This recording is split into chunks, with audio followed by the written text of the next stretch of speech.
I'm sorry. What? Little Tennessee boys, 13-year-olds, scurry to me like rats.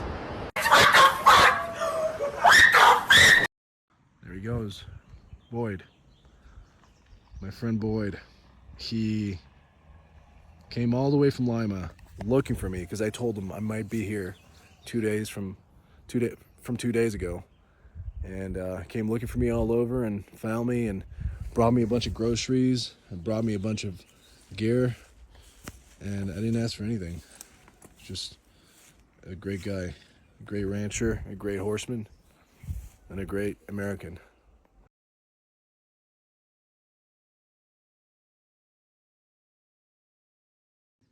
Oh, hello, dear. It's a Mexican standoff. Pete, what do you think? Dear, what do you think?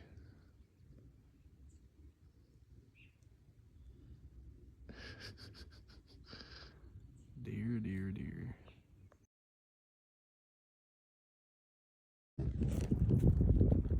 What is it, a fox or a wolf? Oh, fox, I think. Look at that. Look at that sucker. Just hanging out, huh?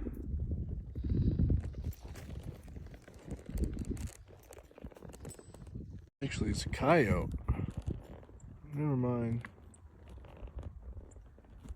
Still cool.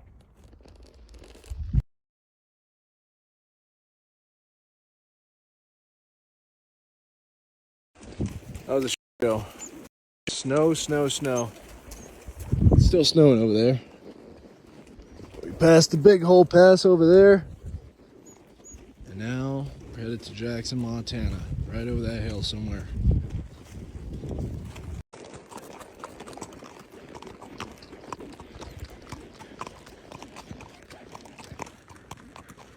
I want to say thank you so much to everybody who's been supporting the Falcon Express, trying to do what you can to get this whole mess stopped. That being said, we do need to start really keeping things under wraps.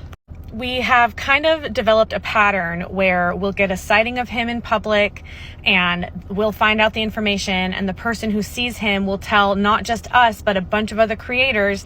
And then it starts circulating in the comments, on Instagram, in the Facebook groups. We have no idea how many fake profiles Cyril and his team have made to spy on us. I know this might seem like a really big ask, but we are talking to the right people, and the less information that's out there, the faster this all can end.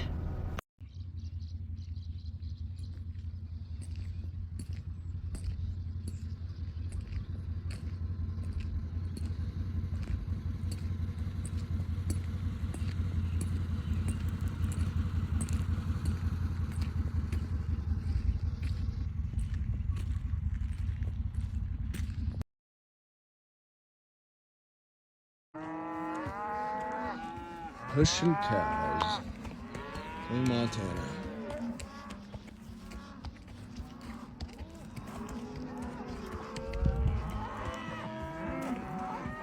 It was about 28 degrees this morning. It's warmed up nice. And I'm on Mr. Val, the first horse I've ridden since buying Pete.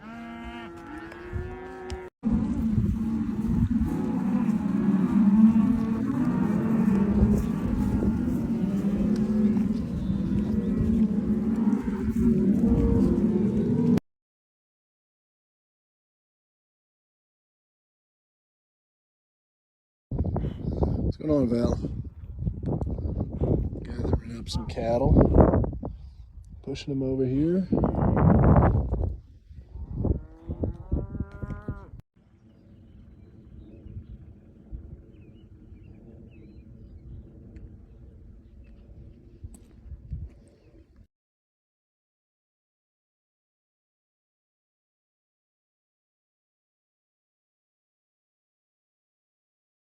Little Tennessee boys, 13-year-olds, scurry to me like rats.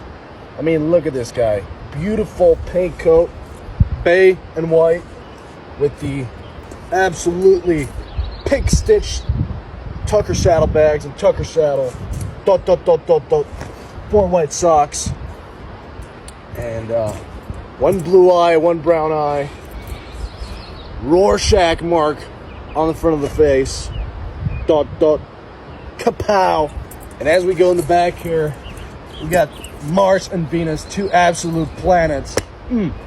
Beautiful, beautiful horse. Now let us unwrap this little Tennessee boy and see what's underneath, under this beautiful and handsome body. Look at that. Beautiful paint bay coloring going all the way down. And this boy's been working hard. He's enslaved. Now, are you happy? Yes.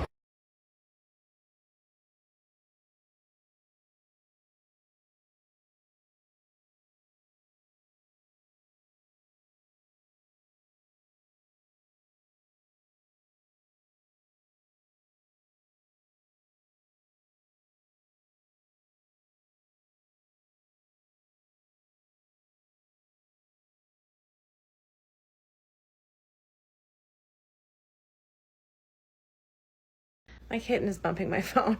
Anyway, it is time for another educational video brought to you by videos made by 2RAW2RIDE. I guess it's me and my kitten. Thing 1, saddle fitting. Signs of poor saddle fit. This very informative article talks about the 3 different symptoms of poor saddle fit. I'm sorry about my needy cat. Those 3 symptoms are going to be physical symptoms, behavioral symptoms, and symptoms while you're riding. For behavioral and riding symptoms, I'm going to throw the screenshots up for you to pause to read. But we don't really get to see a lot of Falcon's behavioral issues or him being ridden. We just get little snippets. So I'm not going to talk a lot about those. I'm just going to talk about what we were shown. But really quick, get ready to pause to read. Signs when being ridden. Behavioral signs, this is page 1 and page 2. I'm going to talk about the physical signs. So we have swelling along the back, saddle sores, girth galls, etc. Uneven sweat patterns under the saddle. And these next 2 are about the long-term issues. Poor saddle fit can literally lead to conformation issues. It can also affect the top line and cause muscle atrophy. So we already know that Falcon has a terrible top line, but let's take a look at a screenshot from his latest video. I can see 1 big dry spot right there, huge dry spot. And this and that back there might also be a dry spot. And with the amount of sweat around these spots, you know Falcon has been working hard. So thanks for showing us so clearly how poorly your saddle fits. I'm sure with better riding footage or an evaluation of him under saddle, we would see the behavioral and riding symptoms as well. Switching to the next topic, we're going to talk about Falcon's hips and the amount of pain that he is in. Do you remember in one of my early videos when he was staying with Joe in Texas? And I pointed out the way that Falcon was standing very bizarrely. Since then, I've been wanting to talk more about that, but I just haven't had a good video to do so, but this is the perfect one. For a recap, this is the photo that I used, and talked about how unnatural this stance is for any horse, gaited or not. And we've continued to see Falcon stand very similar to that throughout this whole entire journey. Like here at the vet in San Angelo, here in Texas, with the shitty animal control officers, and again here from a couple of weeks ago. And let's just throw this comparison up one more time, just for, good measure.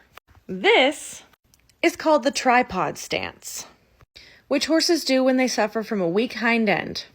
This is literally one of the only ways a horse can stand up when their hind end is weak and in pain. Let's take a look at how Falcon stood before this whole thing started. This was him the day Cyril tried him, standing with his feet a normal width apart. And this is him from today's video.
I have no doubt that he made this video to troll, to make light of the situation and to mock everyone who cares about these horses. He literally says this horse is enslaved. And that's not a lie. He has no idea how much damage he just did to his future by bringing children into this. He just stamped himself as a pedo, and nothing about this is funny.